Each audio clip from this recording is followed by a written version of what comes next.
Hi Bachawari, welcome back to the channel Shipra Mishra. This is Shipra Mishra and I hope you guys are doing fine.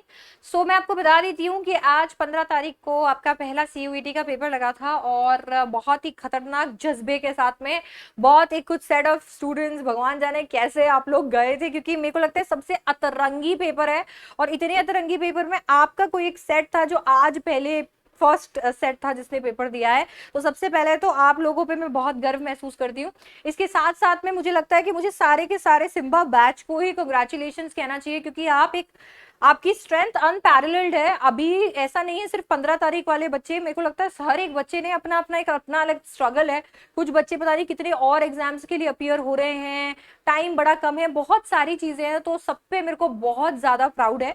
और इसके साथ में आज मैं अभी आपके साथ में डिस्कस करने वाली हूँ ऐसे टॉपिक्स जो पूछे गए थे एग्जाम में। क्योंकि जैसे ही आप लोग एग्जाम देकर आए थे मेरे पास, सारे आप लोग जैसे ही आए, मैंने पूछा आप लोगों से और आप लोगों ने मुझे बताया आपको जो जो चीजें याद आ रही थी। सो कहीं ना कहीं उसकी मदद से मैंने ये लिस्ट जो है वो प्रिपेयर कर ली है। अगेन इसके साथ में मैं आपको बता देती हूँ कि अगर लेवल की बात करते हैं पेपर की, तो पेपर का लेवल काफी आसान रहा है। मतलब अभी तक टचवुड जितने भी बच्चों ने मेरे को बताया उनका पेपर कैसा गया, तो उनका पेपर काफी अच्छा गया है। और लेवल भी वो बता रहे हैं कि काफी आसान था। अगर हम कह सकते हैं तो एक एवरेज बच्चे के लिए भी लेवल जो था वो एवरेज था। तो ऐसा नहीं है कि कोई बहुत ही भयंकर इंटेलिजेंट था, भयंकर ही पढ़ के चला गया इसकी वजह से उसके लिए आसान था। सो पेपर काफी आसान बताया जा रहा है। आखिरकार टॉपिक्स कौन कौन से पूछे गए थे यार, देखो वन वर्ड सब्स्टिट्यूशन से 2 से 3 क्वेश्चंस आए थे। जितने बच्चों से मैंने बात की उन्होंने बोला कि ये बड़े कॉमन वाले वन वर्ड सब्स्टिट्यूशन थे, ऐसा नहीं था कुछ अतरंगी आ गया था। पैराजंबल या PQRS 3 से 4 क्वेश्चन पूछे गए थे, तो ये काफी आसान थे। इनको भी एकदम एकदम मॉक पेपर जैसे थे, तो आप वैसे ही अटेम्प्ट कर सकते थे। मिसस्पेल्ड वर्ड्स कुछ नया था जो कि आपको मेरे ख्याल से प्रिपेयर अब करना चाहिए या प्रिपेयर होकर जाना चाहिए। इसमें क्या होता है, OUIE वाले वर्ड ज्यादा पूछे जाते हैं। OU का जिसमें इधर उधर होता है, IE इधर उधर होता है, तो उसमें क्या होते हैं वो स्पेलिंग्स हमें याद नहीं रहती। तो हमें क्या करना होता है, 4 ऑप्शंस में से करेक्ट स्पेलिंग जो है वो सेलेक्ट करनी होती है। तो 2 से 3 क्वेश्चन उसके पूछे गए थे। रीडिंग कॉम्प्रहेंशन जैसा हमने प्रिडिक्ट किया था, 3 पैसेजेस पूछे गए थे, 6 से 7 क्वेश्चन हर पैसेज से आए थे। डायरेक्ट क्वेश्चन आए थे, टाइटल थीम बेस्ड क्वेश्चन नहीं आए थे। वर्ड मीनिंग्स पूछे गए थे 2 से 3, अगेन ऐसे वर्ड्स थे जो कि आप सुनते हो। सिनोनिम्स एंड एंटोनिम 4 से 5 सिनोनिम्स एंड एंटोनिम्स पूछे गए थे। जितने वर्ड्स इसके अंदर आए थे वो वर्ड्स भी कहीं ना कहीं सुने हुए थे। इडियम्स एंड फ्रेजेस 2 से 3 आए थे, आपका समझा हुआ भी है काफी अच्छे से। Idioms and phrases, most common idioms and phrases तैयार कर लेंगे तो भी हो जाएगा। फिलर वर्ड्स जो है, जैसे हमने प्रिडिक्ट किया था कि फिलर वर्ड्स तो आ सकते हैं, तो बिल्कुल फिलर वर्ड्स 1 से 2 पूछे गए थे। अब मैंने कुछ सेट ऑफ बच्चों से पूछा तो उन लोगों ने मुझे फिलर वर्ड्स तक बताया, उन्होंने लिटरेरी डिवाइसेस और एनालॉजी नहीं बताया। देन कुछ सेट ऑफ बच्चों ने बोला कि फिलर वर्ड ये लिटरेरी डिवाइस और एनालॉजी भी था। अब इससे ये हो सकता है कि सेट्स काफी डिफरेंट आए थे, तो मुझे तो ये समझ में नहीं आ रहा कि हर एक इंसान का स्केड्यूल अलग है और उसके बाद में अब वो पेपर का दिन अलग है और हर एक दिन का पेपर अलग है और अब हर दिन का पेपर का सेट भी अलग है, शायद कुछ तो ऐसा हो रहा है। तो लिटरेरी डिवाइस और एनालॉजी से भी क्वेश्चन आए थे। लिटरेरी डिवाइस से ज्यादा क्वेश्चन पूछे गए थे, सिमिली और पर्सोनिफिकेशन वाले, और एनालॉजी जो है एग्जैक्टली मेडिसिन और क्योर वाला, वैसे एनालॉजीज आपको बनानी थी। तो अब आपको क्या, आपका स्ट्रैटेजी होना चाहिए, अभी भी आपका ये स्ट्रैटेजी होना चाहिए, जिनको कल पेपर लिखना है, जो बाद में कभी भी अपीयर हो रहे हैं, आपको रीडिंग कॉम्प्रहेंशन जो है वो बिल्कुल करके जाना है। क्योंकि मुझे नहीं लगता कि हम 20 से कम तो रीडिंग कॉम्प्रहेंशन एक्सपेक्ट कर सकते हैं। 30 भी ये जा सकता है, बिल्कुल जा सकता है। तो बिल्कुल अच्छे से इसको प्रिपेयर करके जाएंगे। बहुत सारे बच्चों ने सिर्फ 25 क्वेश्चन भी बताए हैं मुझे, ठीक है। ऑन एन एवरेज 18 से 20 लेके चलते हैं कि भाई एक इंसान को कितना याद रहता है, क्योंकि आप काउंट वाउंट नहीं करते हो ना यार, वहां पर ये थोड़ी बैठेंगे शिप्रा मैम को बताना जाके। तो इसके लिए 18 से 20 अपन ऑन एन एवरेज लेकर चलते हैं। तो रीडिंग कॉम्प्रहेंशन तो बिल्कुल नहीं छोड़ के जाना। अब जो बच्चे भयंकर ही परेशान हुए जा रहे थे ग्रामर, वोकैबलरी, इन सब में, मुझे लगता है कि बाकी का सारा जो पेपर है वो तो आपकी अप्रोच ही आपसे सॉल्व करवा देगी। अगर आपकी अप्रोच सही है, आपकी पॉजिटिव अप्रोच है पेपर को देखने की, आप बहुत ओपन हो पेपर को लेकर, तो बाकी का पेपर तो वैसे ही सॉल्व हो जाना है। क्योंकि इसके अंदर वोकैबलरी और ग्रामर का मिक्सचर है, आपको दोनों चीजें आनी चाहिए और बेसिक चीजें आनी चाहिए, आपको बहुत ही ज्यादा मास्टरी करने की जरूरत नहीं है।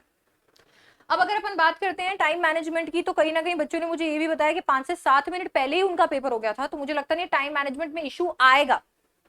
बट अगेन हम लोग ये नहीं कह सकते कि यार एग्जैक्टली ऐसा ही होगा, क्या होगा। तो टाइम मैनेजमेंट आप कैसे प्रिपेयर करके जाएं, आपको कैसे पेपर के अंदर आपका क्या अप्रोच होना चाहिए, या पेपर को आपको कैसे अटेम्प्ट करना चाहिए, वो देख लेते हैं। सबसे पहले तो आपने पेपर को ये तो बिल्कुल ही नहीं सोचना कि मुझे आगे से अटेम्प्ट करना है, पीछे से अटेम्प्ट करना है पेपर, ठीक है। क्योंकि कोई फायदा नहीं है इस चीज का। आप तो इसको एकदम ऐसे सोचो कि मैं ये नहीं करूंगा, मैं कहीं से भी अटेम्प्ट करूं, मैं 3 फेजेस में पेपर को अटेम्प्ट करूंगा या करूंगी।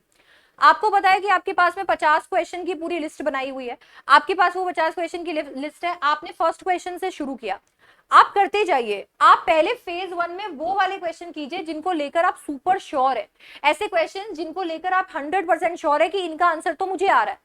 और ऐसे क्वेश्चन को करने के लिए ज्यादा टाइम को बिल्कुल भी आपको वेस्ट नहीं करना, 15 से 20 मिनट के अंदर ये सारे क्वेश्चन कर लीजिए। मैं ये अजम्पशन लेकर चल रही हूँ कि पूरे पेपर में से नहीं भी तो 25 ऐसे क्वेश्चन होंगे जो इनमें फॉल कर जाएंगे, 20 से 25 क्वेश्चन ऐसे होंगे जिनको लेकर आप सुपर श्योर होंगे, जिस हिसाब से पेपर मॉक पेपर आया है और पहला पेपर आया है। तो 20 से 25 क्वेश्चन आपको ऐसे दिख जाएंगे सुपर श्योर वाले, तो इसमें 15 से 20 मिनट ही लेने हैं, इससे ज्यादा लगेंगे भी नहीं और लेने भी नहीं है आपको। अब आपने क्या किया है, आपने यहाँ पे ये जब आप चलते चल रहे हैं पूरे के पूरे पेपर में नेक्स्ट नेक्स्ट करते चल रहे हैं, तो आप जो सुपर श्योर है उन्हें तो सेव करते चल रहे हैं। जिनको लेकर आपको ऐसा लगता है कि ये थोड़े टाइम कंज्यूमिंग है, इसमें बैठकर मेरे को सोचना है, प्लीज वहां पे रुकिए मत, ये मत सोचिए कि यार मैं अभी रुक जाता हूँ, अब इसमें टाइम इन्वेस्ट करता हूँ। आप उसमें टाइम इन्वेस्ट करेंगे, बाद में मान लीजिए कंक्लूजन में लगा यार ये तो नहीं आ रहा, आप छोड़ेंगे, वो 5 मिनट 5 क्वेश्चन करवा सकते थे आप। तो अगर आपको क्वेश्चन को देखकर लगता है यार ये टाइम कंज्यूमिंग है, तो उसको मार्क कर दो एज रिव्यू, ताकि से आप उसमें वापस आ सको। प्लीज मार्क करते हुए चलना, क्योंकि ये बहुत अच्छी चीज है जो आपको वहां पर सीबीटी के थ्रू मिल रही है। कंप्यूटर बेस्ड टेस्ट इसी तरीके से कराए जाते हैं और ये बहुत अच्छी चीज है।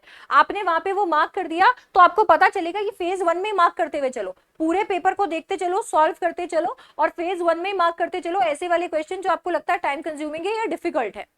अब आपका फेज 2 आता है, आपने 50 क्वेश्चन देख लिए हैं, आपको पता है एग्जैक्टली कौन से ऐसे क्वेश्चन है जो टाइम कंज्यूमिंग है या डिफिकल्ट है। तो फेज 2 में आपने केवल वही क्वेश्चन सेलेक्ट करने हैं जिनको आपने नीला मार्क किया, मार्क एज रिव्यू या फॉर रिव्यू मार्क किया है। अब फॉर रिव्यू के अंदर वो वाले क्वेश्चन जो टाइम कंज्यूमिंग है बट आपसे हो जाएंगे, ऐसे क्वेश्चन है जो टाइम कंज्यूमिंग है पर हो जाएंगे, उन्हें 10 से 15 मिनट दे दीजिए। ये मुझे लगता है क्वेश्चन 5 से 7 से ज्यादा नहीं आने चाहिए।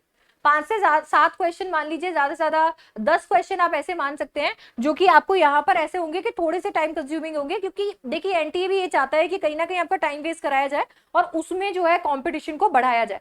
तो ये 10 क्वेश्चन लगभग ऐसे हो सकते हैं, वो आप फेज 2 में लीजिए और इसमें आप 10 से 15 मिनट लगाइए, इससे ज्यादा आपको नहीं लगाना। कौन कह रहा है कि आपको सारे के सारे क्वेश्चंस जो हैं उनके अंदर पूरा एकदम दिमाग लगा के आना है? ऐसे क्वेश्चंस ही करने हैं जो सबसे ज्यादा जिनको लेकर आप श्योर हो। यहाँ पे आपके लिए वो टाइम कंज्यूमिंग है, कोई बात नहीं, अगर आप किसी में 3 मिनट लगा रहे हैं हो सकता है दूसरा फिर 1 मिनट में ही सॉल्व हो रहा है।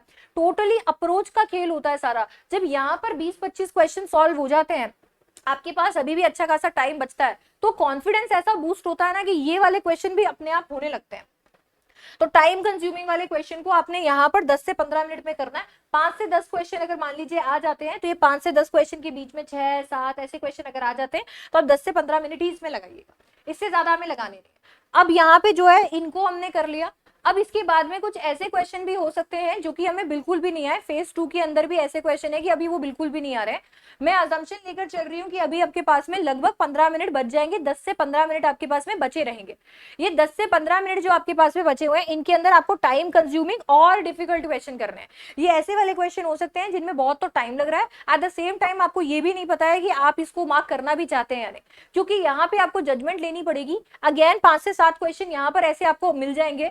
मैं 40 की अकॉर्डिंग आपको बता रही हूँ। अगेन 5 से 7 क्वेश्चन यहाँ पे आपको ऐसे मिल जाएंगे जो कि आपको डिफरेंशिएट करेंगे दूसरे बच्चों से, क्योंकि अगर आप इन क्वेश्चन को सही अटेम्प्ट करेंगे तो आप वैसे डिफरेंशिएट हो जाएंगे, और अगर आप इनमें गलती कर देंगे तो आप नेगेटिव मार्किंग की वजह से डिफरेंशिएट हो जाएंगे।